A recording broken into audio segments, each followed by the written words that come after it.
নিজের অঙ্গের ছিন্ন মলিন বসনটাকে ছিঁড়ে ফেলে গোবিন্দ সেবার জন্য সেই ভিক্ষা করা চিরাটা পুটলি করে বেঁধে নিয়ে স্বামীর হাতে দিয়ে বলছে, স্বামী,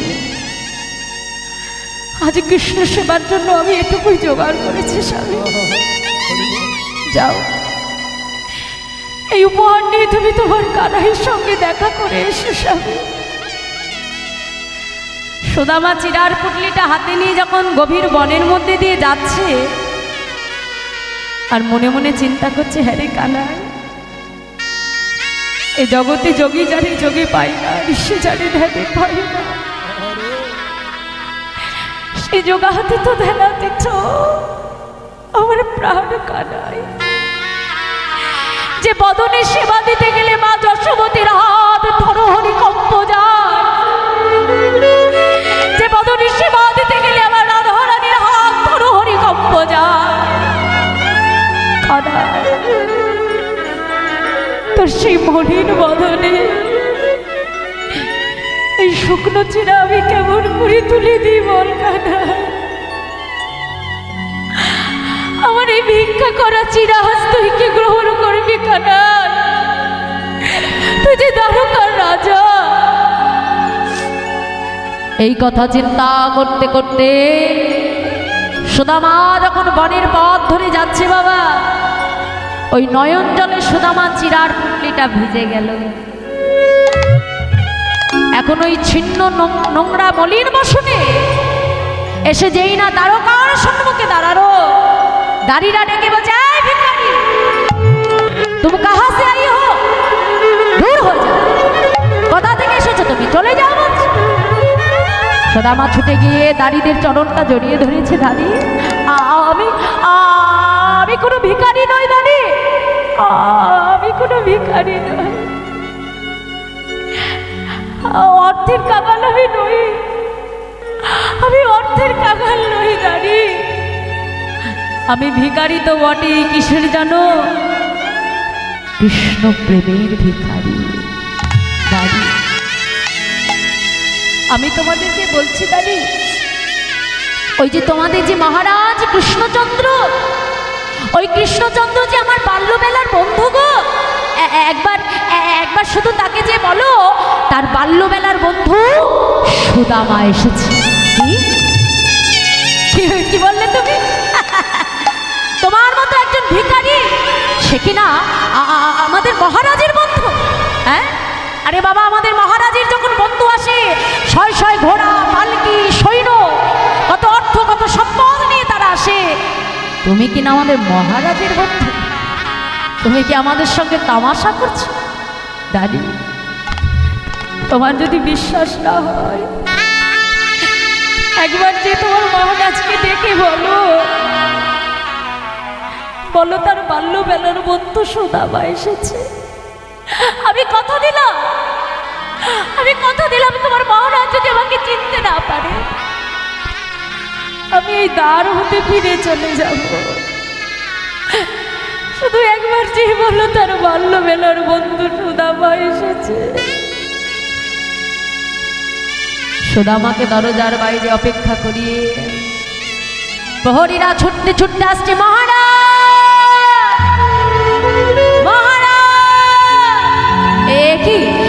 কি দাঁড়িয়ে এমন ভাবে ছুটছো কেন? মহারাজ, কোথা থেকে এক ভিখারি এসে বলে কিনা সে নাকি আপনার বাল্যবেলার বন্ধু। আমার বন্ধু? আচ্ছা, কি নাম বলেছে তার? কি যেন নাম বললো? ও মনে পড়েছে মহারাজ, তার নাম হলো সুদামা। কি বললে দাঁড়ি? তুমি ঠিক শুনেছ? তুমি ঠিক শুনেছ দাঁড়ি? আমার সুদামা এসেছে দাঁড়ি, আমার সুদামা। ভগবান আমার রত্ন সিংহাসনে উপরে বসেছিলেন গোবিন্দ, যেই না সুদামা নামটি শ্রবণ করলো, সঙ্গে সঙ্গে রত্ন সিংহাসন ছেড়ে নেমে ছুটতে ছুটতে গোবিন্দ আসছে, সুদামা, সুদামা। যেই না ছুটে গিয়ে সুদামাকে আলিঙ্গন করতে যাবে, সুদামা দূরে সরে গেল। কানাই, আমাকে স্পর্শ করিস না কানাই। তুই যে এই দ্বারকার রাজা, আর আমি যে পথের এক সামান্য কাবাল ভিখারি,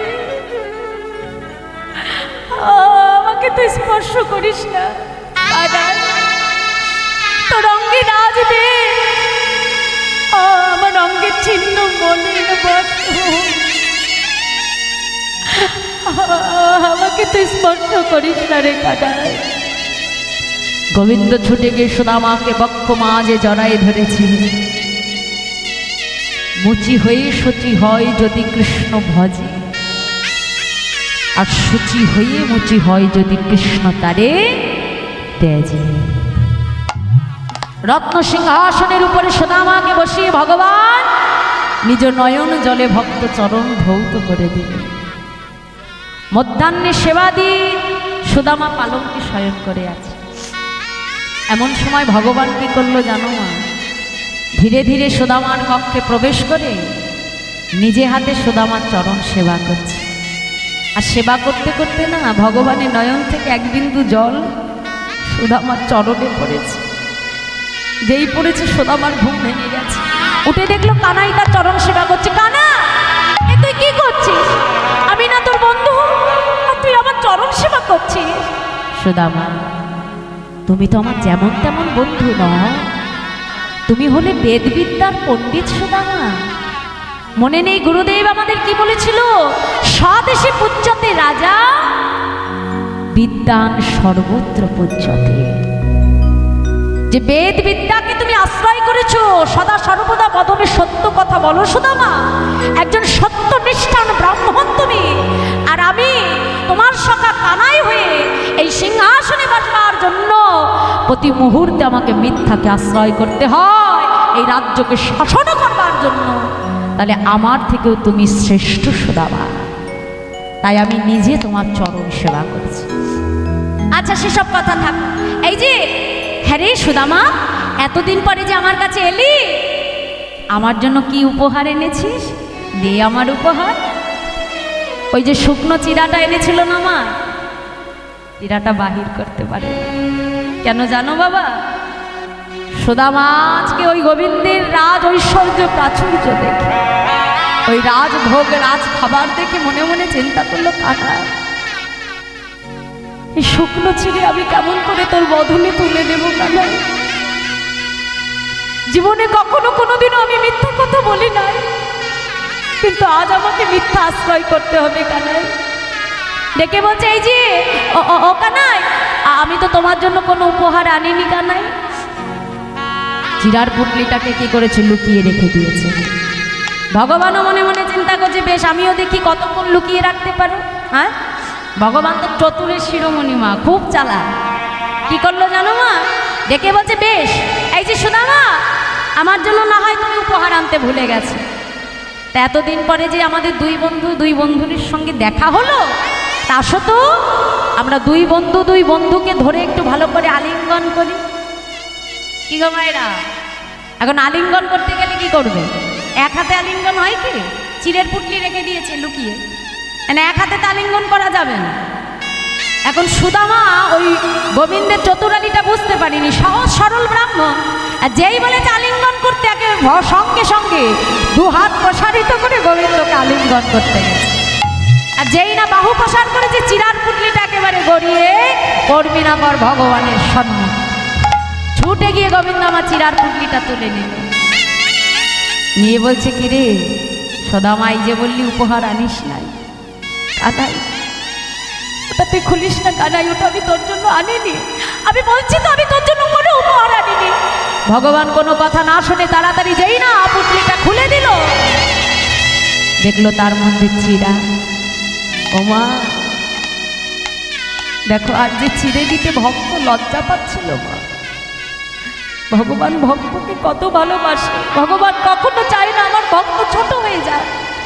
ডেকে বলছে, সুদামা জানিস তো, যেদিন থেকে রাজা হয়েছে সবাই আমাকে রাজভোগ দেয়, মন্ডা দেয়, মিঠাই দেয়, ওই এক খাবার খেতে খেতে আমার আর ভালো লাগে না। হ্যাঁ রে, তুই কি করে বুঝলি যে আমার মুখে স্বাদ পরিবর্তন করবার জন্য আমার এখন চিড়ে সেবা করতে ইচ্ছা করছে? সুদামা আমার জন্য ভালোবেসে তুই চিড়ে এনেছিস সুদামা। চিড়ের উপরে হাত দিয়ে দেখে চিড়েগুলো ভেজা। আরে সুদামা, পাছে আমার খেতে কষ্ট হয় তাই চিড়েগুলো বুঝি ভিজিয়ে এনেছে। ভক্ত আর করতে পারবো না। ছুটে গিয়ে গোবিন্দ চরণটাকে জড়িয়ে ধরে বলল, কানাই রে, আমি তোর জন্য চিড়ে ভিজিয়ে আনিনি রে কানাই। আমি চিন্তা করলাম জগতে কত ভক্ত তোকে কত কিছু সেবা দেয়, আর আমি তোর এক কেমন কাঙাল বন্ধু, তোকে দেবার মতো আমার কাছে আজ কিচ্ছু নাই রে কানাই। তাই আমার স্ত্রী সুশীলা ভিক্ষা করে এক মুষ্ট চিড়া জোগাড় করেছে। আমি মনে করলাম তুই তো মহারাজ, আমার ভিক্ষা করা এই শুকনো চিড়া তুই কেমন করে সেবা করবি রে কানাই। এই কথা চিন্তা করতে করতে আমার নয়ন জলে যে চিড়ার পুটলিটা ভিজে গেছে।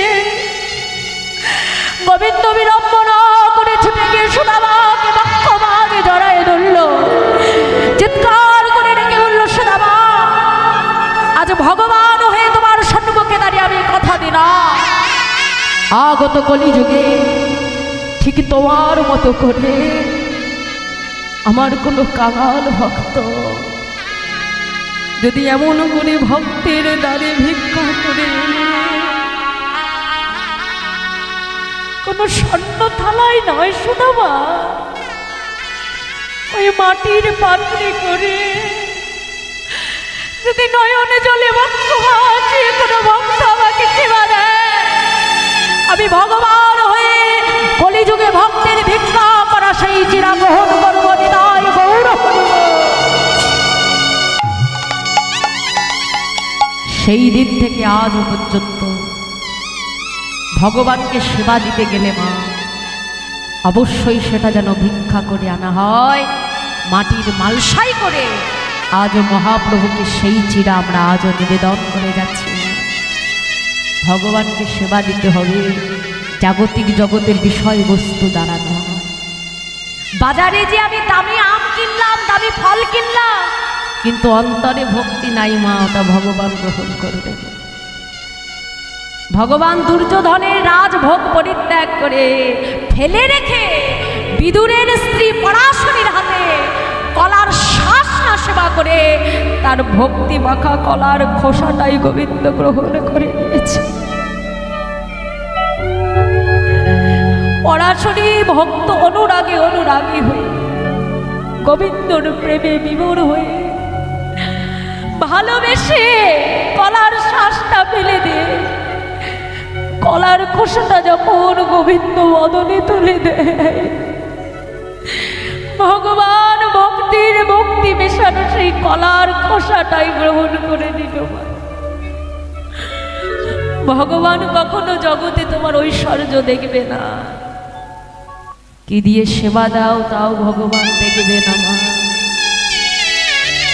যদি ভক্তি দিয়ে তাকে দেব সেবা দিতে পারো না, ভগবান সেটাই কিন্তু গ্রহণ করে। আমি বাজারে যেয়ে যখন দামি দামি মিষ্টি কিনে এনে ভগবানকে সেবা কর দিই মা, ধরো 5 রকমের 5টা মিষ্টি আমি থালায় সাজিয়ে দিলাম, সেবা দিয়ে বাইরে এসে যখন আবার মন্দিরে ঢুকি কখনো দেখি যে 5টা থেকে একটা কমে গেল, যেমন 5টা দিয়ে রেখেছিলাম তেমনই তো থাকে, তাহলে ভগবান কি গ্রহণ করলো না মা? বলল। ওই যে বাজারে যে যখনই মিষ্টির দোকানে গিয়ে মিষ্টিটা দেখেই তুমি চিন্তা করলে আজ এই মিষ্টিটা নিয়ে আমি আমার গোপালকে সেবা দেব, ওই যে তোমার মনের যে ইচ্ছা, তোমার ভক্তি, বা ওই যে তুমি চিন্তা করলে আজ আমার গোপালকে আমি মিষ্টি দিয়ে সেবা দেব, ওই ভক্তিটাই কিন্তু ভগবান গ্রহণ করে নিল। নিতাই গৌর হরি বল। তাই সুদামাকে এনেছিল গোবিন্দ দেখেনি, ভক্তি মাখা সেই চিরাটাই ভগবান গ্রহণ করছে। এক মুঠো দিয়েছে, আর এক মুঠো দিতে যাবে, রুক্মিণী এসে হাতটা চেপে ধরলো, স্বামী এ তুমি কে করছো? এক মুষ্ট চিরা তুমি সেবা করেছো মানে তোমার সমস্ত কিছু তুমি সুদামাকে অর্পণ করে দিয়েছো, আর এক মুষ্ট চিরা যদি তুমি সেবা করে নাও তাহলে আমি তোমার স্ত্রী লক্ষ্মী হয়ে স্বয়ং তোমায় ছেড়ে নিজেকে আমাকে সুদামার কাছে সমর্পণ করতে হবে। এটা আমি করতে দিতে পারি না। চিরাটা নিয়ে আজকে রুক্মিণী সবার হাতে হাতে সেই প্রসাদটা দিয়ে দিল মা। নারদমণি পেল, একে একে সবাই পেল মা। দেবাদিদেব মহাদেব পর্যন্ত সেই প্রসাদটা পেয়েছিল নারদের কাছ থেকে। বাকি থেকে গেল কে? দেবী পার্বতী। গোবিন্দের প্রসাদ থেকে সেদিন বঞ্চিত হয়েছিল বলে দেবী পার্বতী ক্রধান্বিত হয়ে ভোলানাথকে ডেকে বলেছিল, মহাদেব আমি তোমার সহধর্মিনী, তোমার ধর্মপথে আমি সহায়তা করি, কিন্তু আজ প্রসাদ থেকে তুমি আমাকে বঞ্চিত করে দিলে। তাই আজ আমি স্বয়ং তোমাকে কথা দিলাম, আগত কলিযুগে ভগবানের এই প্রসাদ সর্বপ্রথম শ্রীক্ষেত্রপুরী ধামের জগন্নাথ মন্দির থেকে আসবে কোথায়? আমার মন্দির, অর্থাৎ বিমলা মাতার মন্দির। ইমা, তাই তো? পুরীর মন্দিরে জগন্নাথকে যে ভোগটা দেওয়া হয় মন্দির থেকে সরাসরি সেটা আসে কোথায়? বিমলা মাতার মন্দির। আর সেই মন্দির থেকে তারপরে কোথায় আসে? আনন্দবাজার। সেই ভগবানের অপ্রাকৃত প্রসাদ, যেটা থেকে সেদিন সে বঞ্চিত হয়েছিল, কথা দিয়েছিল যে আগত কলিযুগে সেই মহাপ্রসাদ আমি জীবের দ্বারে দ্বারে সেটাকে আমি প্রচার করে দেবো। নিতাই গৌর হরি বল। স্বয়ং ভগবানের প্রসাদ। জগন্নাথ কোনো কাষ্ঠ পাথরের বিগ্রহ নয় মা। শ্রীক্ষেত্রপুরী ধামে যে জগন্নাথ বিরাজ করছে তিনি স্বয়ং ভগবান। ভক্তকে কৃপা করবার জন্য জগতের নাথ রূপে তিনি আজও স্বয়ং শ্রীক্ষেত্রপুরী ধামে বিরাজ করে চলেছেন মা। আর সেই মহাপ্রসাদ আমরা সৌভাগ্যবান, আজ কলির জীব সেই পার্বতীর কৃপায় আজ আমরা সেই প্রভুর প্রসাদ আজ আমরা গ্রহণ করতে পারছি মা। তাই আজ সুদামার স্ত্রী সুশীলা ওদিকে যখন স্বামীকে পাঠিয়ে গৃহে রয়েছে মা, ভগবান কি করলো? নিরজরে বিশ্বকর্মাকে পাঠিয়ে যেখানে পণ্যকুটির ছিল বিশাল রাজপ্রাসাদ তৈরি করে দিয়েছে। লক্ষ্মীকে পাঠিয়ে ধন ঐশ্বর্য দ্বারা তার সেই স্বর্ণ রাজপ্রাসাদ পরিপূর্ণ করে দিয়েছে মা। সুদামা কিন্তু কিচ্ছু জানে না। ভগবান পাত্র সরাসরি বন্ধুকে কিছু দিতে, কিন্তু দিল না। বাবা, এখানেও একটা শিক্ষা ভগবান নিজে দেখিয়ে দিয়েছে এই লীলার মধ্যে দিয়ে। এ জগতে আমাদের কোনো বন্ধুর যদি ধরো বেশি টাকা পয়সা থাকে, আমরা কি করি? বন্ধুকে দিয়ে বলি, এই ভাই এই নেই টাকাটা আমি তোকে দিলাম, তুই রাখ, তোর কাজে খরচ করিস। এটা করা যাবে না মা। কেন জানো? এই যে তোমার আছে বলে তুমি বন্ধুকে তুমি দিচ্ছ, এটা কিন্তু বন্ধুত্বের অপমান করা হচ্ছে। তুমি বন্ধুকে সহায়তা করো, সরাসরি নয়, গোপনে, যাতে বন্ধুত্বের অপমান করা না হয়। আজ তোমার আছে বলে তুমি তাকে দিচ্ছ, করুণা করছো নয়। এটা যেন তার মনে না হয় যে আমার তার আছে বলে সে আমাকে করুণা করছে, নয়। সহায়তা করো, কিন্তু গোপনে। ভগবান যেটা স্বয়ং করেছিল, সুদামাকে পারত সরাসরি দিয়ে দিতে, ভগবান দেয়নি। নিরজনে বিশ্বকর্মাকে পাঠিয়ে বিশাল প্রাসাদ তৈরি করেছিল। লক্ষ্মীকে পাঠিয়ে ধন ঐশ্বর্য দ্বারা সুদামা পরিপূর্ণ করে দিয়েছিল মা। তার স্ত্রী সুশীলার সর্বাঙ্গ একেবারে সোনা দ্বারা ভরে দিয়েছিল ভগবান। আর ওদিকে সুদামা আজকে বন্ধুর কাছ থেকে বিদায় নিয়ে যখন ঘরে ফিরে এলো মা, ফিরে এসে দেখলে কি, যেখানে আমার পণ্যকুটির ছিল একটা বিশাল প্রাসাদ, এত বড় প্রাসাদ এলো কোথা থেকে? গো, আমার স্ত্রী সুশীলা কোথায় আছে? নিশ্চয়ই কোনো মহারাজ এসে এখানে আমার পণ্যকুটির ভেঙে দিয়ে বুঝি বিশাল প্রাসাদ তৈরি করেছে। আমার স্ত্রী কোথায় গেল? চিৎকার করে ডাকছে, সুশীলা, ও সুশীলা, শুনতে পাচ্ছ সুশীলা? সুশীলা! স্বামীর কণ্ঠস্বর শ্রবণ করবা মাত্রই সুশীলা পাটরানীর মতরে গা ভর্তি অলঙ্কার নিয়ে ছুটে আসছে স্বামীর কাছে। এসে যেই না চরণে প্রণাম করেছে, বলছে, কি তুমি কে? স্বামী, আমাকে চিনতে পারছ না? আমি তোমারই স্ত্রী সুশীলা গো। কি সুশীলা? যার অঙ্গে একটা বসন দেওয়ার ক্ষমতা আমার ছিল না, তার গা ভর্তি এত অলঙ্কার এলো কোথা থেকে? সুশীলা, তবে এগুলো পাবে বলেই বুঝে আমাকে আমার কানাইয়ের কাছে পাঠিয়েছিল সুশীলা। আমি সারা জীবন এত কষ্ট সহ্য করেছি, কিন্তু কখনো আমার কানাইয়ের কাছে কিছু চাইনি কেন জানো সুশীলা? মাঝে কখনো ঐশ্বর্য পেয়ে যদি আমি আমার কানাইকে ভুলে যাই सुशीला दुख पायो से हरि भजे सुख ना भजे कई सुख में जो हरि भजे दुख कहाँ से आई मनुआ दुख कहाँ से अमा যখন আমাদের ঘরে সুখ থাকে ঐশ্বর্য থাকে টাকা পয়সা থাকে দেখবে একটা বারের জন্য ভগবানের কথা মনে পড়ে না গো মা। কিন্তু যখন আমরা কষ্ট পাই যন্ত্রণা পাই সংসারের মানুষগুলোর কাছ থেকে আমরা অবহেলা পাই দুঃখ পাই তখন আমাদের ভগবানের কথা বেশি করে স্মরণ হয়। সুশীলা আমি কখনো আমার ঐশ্বর্য প্রাচুর্য চাইনি কেন জানো? পাছে সম্ভব ঐশ্বর্য পেয়ে যদি আমি আমার কানাইকে ভুলে যাই আমার কোনো রাজসুখ চাই না। সুশীলা আজ তুমি থাকো তোমার এই স্বর্ণ প্রাসাদে, আমি এখানে থাকতে পারি না। স্ত্রী ছুটে এসে স্বামীর চরণ জড়িয়ে ধরেছে। স্বামী এ জগতে একজন রমণীর প্রকৃত সুখ হলো তার স্বামীর চরণে। যে প্রাসাদে তুমি থাকবে না সেখানে আমারও থাকার অধিকার নাই। সর্বস্ব পরিত্যাগ করে দিয়ে যখন তারা চলে যাবে গোবিন্দ রুক্মিণীকে ডেকে বলল, রুক্মিণী দেখেছ এই হলো আমার ভক্ত, আমি তাকে সর্বস্ব দিলাম ঠিকই কিন্তু সে গ্রহণ করতে চাইল না। ভগবান প্রকট হয়ে বলছে, সুদামা দাঁড়াও, আমি স্বয়ং তোমাকে এগুলো দিয়েছি। কে বলেছে ঐশ্বর্যে থাকলে ভগবান পাওয়া যায় না? পাওয়া যায়। কেমন করে জানো? শুনে রাখো মা, এ জগতে ঐশ্বর্যে থাকলে ভগবান পাওয়া যায়। নিজের বাড়িটা যখন 4-5 তলা তৈরি করব না, পাশাপাশি ভগবানের জন্য একটা মন্দির তৈরি করব। নিজের জন্য দামি দামি পোশাক কিনবো, ঘরে যে ভগবান আছে বিগ্রহ আছে তার জন্য তুমি পোশাক কিনে আনো। নিজের জন্য অলংকার বানাবো, ভগবানের জন্য তৈরি করবে।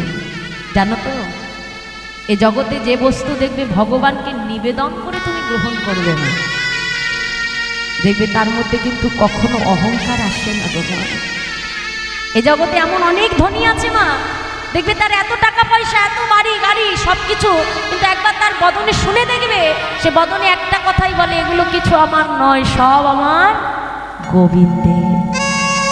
আমি কর্মচারী, রক্ষা করছি মাত্র। এই যে সে কিন্তু বললো না যেগুলো আমার, কাকে উৎসর্গ করে দিল? ভগবানকে। দেখবে জগতে যে বস্তু তুমি ভগবানকে নিবেদন করবে তার মধ্যে অহংকার আসবে না। আর যেখানে তুমি নিজে রাজা সাজতে যাবে, যেগুলো সবই আমার, আমার বাড়ি, আমার ঘর, আমার টাকা পয়সা, জানবে সেখানেই তোমার অহংকার চলে আসবে।